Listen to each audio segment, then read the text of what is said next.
There is a very specific kind of delusion that happens when you're on a really good trip with friends. And I say delusion with love. You know the moment I'm talking about.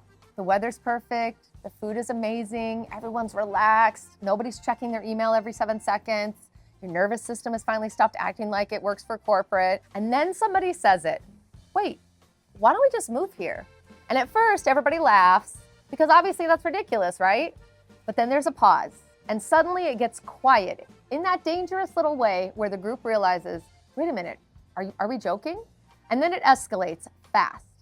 What if we came here for a few months? What if we rented a place together? What if we split costs? And the next thing you know, the phones are out, somebody's looking up home prices, somebody's comparing neighborhoods, somebody has already decided which bedroom they want in a house that none of you own. And someone, unfortunately, has opened a spreadsheet. That someone might be me. And yes, at one point, my friends and I have actually talked, actually at 100 points, not even at one point, my friends and I have actually talked about setting up a group savings account so we could all save money together and relocate somewhere, which sounds slightly unhinged, but also tell me you've never had that moment. Because I definitely have, more than once, more than 100 times. And that moment has a name. I call it the group move fantasy. Today we need to talk about why it feels so good, why it usually falls apart, and why the idea might still be trying to tell you something kind of important. If you're new here, my name is Laci. I have spent almost 10 years helping people relocate to my neon hometown in Las Vegas, Nevada. So I definitely understand very deeply what happens between I love this place and I'm actually moving here.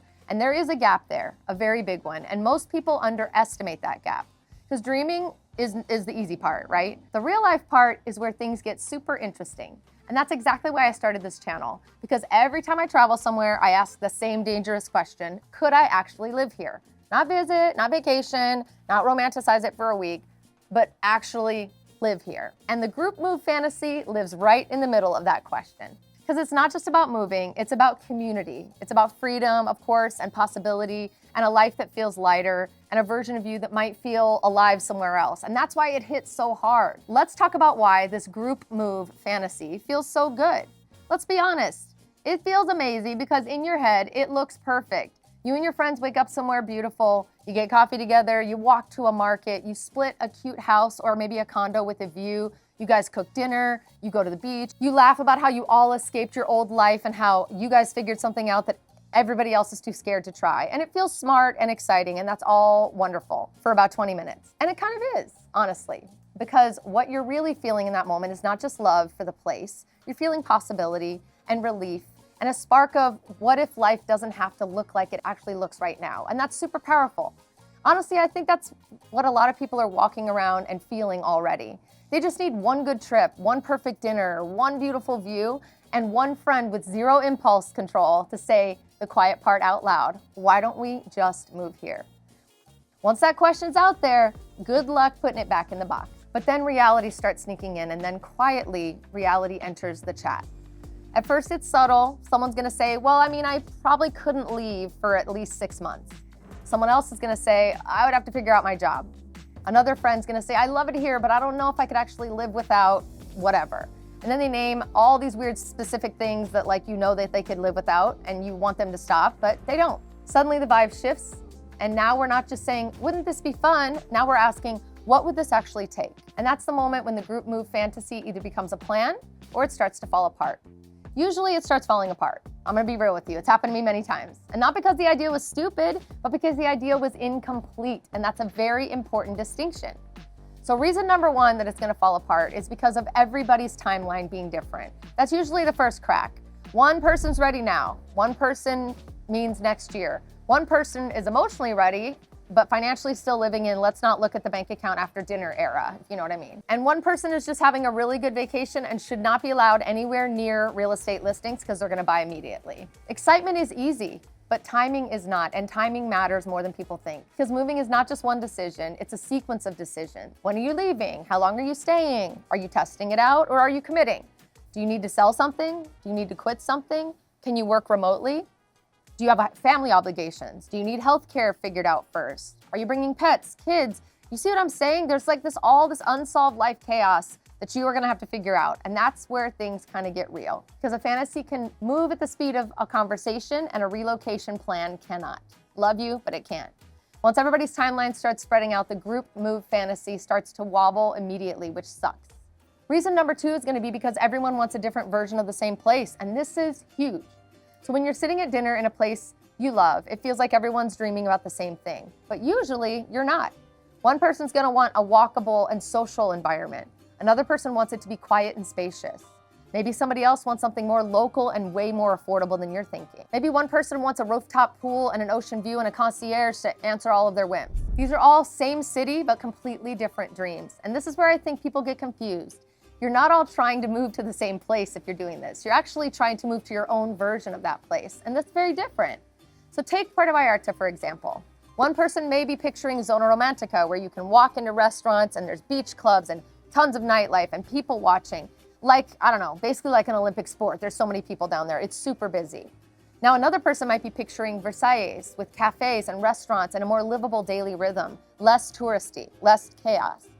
Somebody else might be thinking they want Marina Vallarta because it's calmer and polished and more familiar to what they're used to at home. Somebody else might want Bucerias or Nuevo because they want space in a beach town and a little more breathing room. These are all Puerto Vallarta. This is all the same thing in one city, but they are not the same life. And that's why the real question is not, do we all like this place?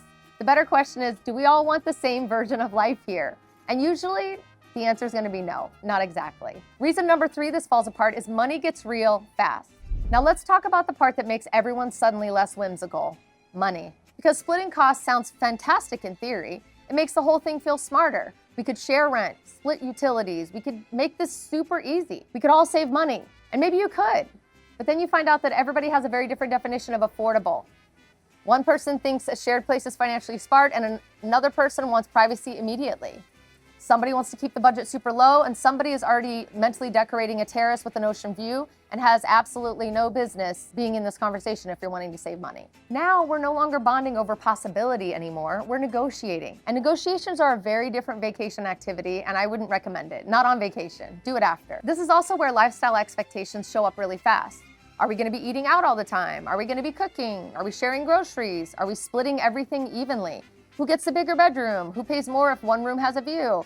What happens if one person wants to stay longer? What happens if one person wants to get out of it immediately? And suddenly this dreamy little group fantasy has financial operations department. That's usually me. And nobody asked for that on vacation. But that is the reality. Money does not kill the dream. Lack of clarity absolutely does. Reason number 4 that this is possibly gonna fall apart is because togetherness sounds better than it lives. Let me say that again. Togetherness sounds better than it lives. Living near your friends can be amazing. Living with your friends, that's a different sport. Take it from me.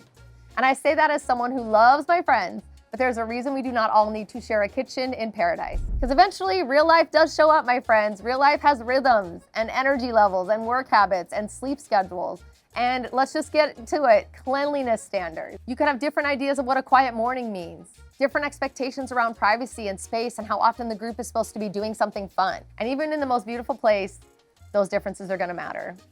When it feels like a freedom dinner can start to feel like a friction in real life. The fantasy says we're all gonna be together, but reality asks, but do we all want to be together all day, every day before coffee? It's a very different question. So this is where I think the better dream is not necessarily moving into one place together. It might be creating a community around the move. Same city, same area, but separate homes, so you can have shared experiences but independent lives. That's a much healthier version for most people.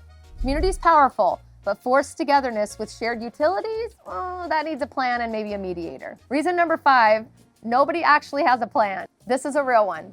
The group move fantasy is usually built on emotions and momentum and a beautiful setting, a couple of cocktails, and it brings a ton of optimism before the bill comes. It's not usually built on timeline, visa strategy, budget clarity, healthcare planning, housing logistics, legal questions, tax considerations, all those things. And without those things, it does not move forward. It becomes one of the most beautiful ideas that you bring up every time you travel, like I do.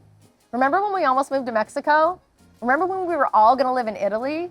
Oh my gosh, remember that plan we had to go to Portugal in exactly 36 hours? Yeah, that's better for memories and fun. But if you want the idea to become real, inspiration cannot be the only ingredient. You're gonna need structure and steps, and you're gonna need a plan that survives the airport, and that is the difference. The real lesson for this video that I hope you take away is that the idea wasn't wrong, it was just unfinished. This is where I want to be clear. I don't think the group move fantasy is silly. I think it's revealing, because people do not usually fantasize about relocating together because they're bored. They do it because something about that place gave them access to a feeling that they want more of.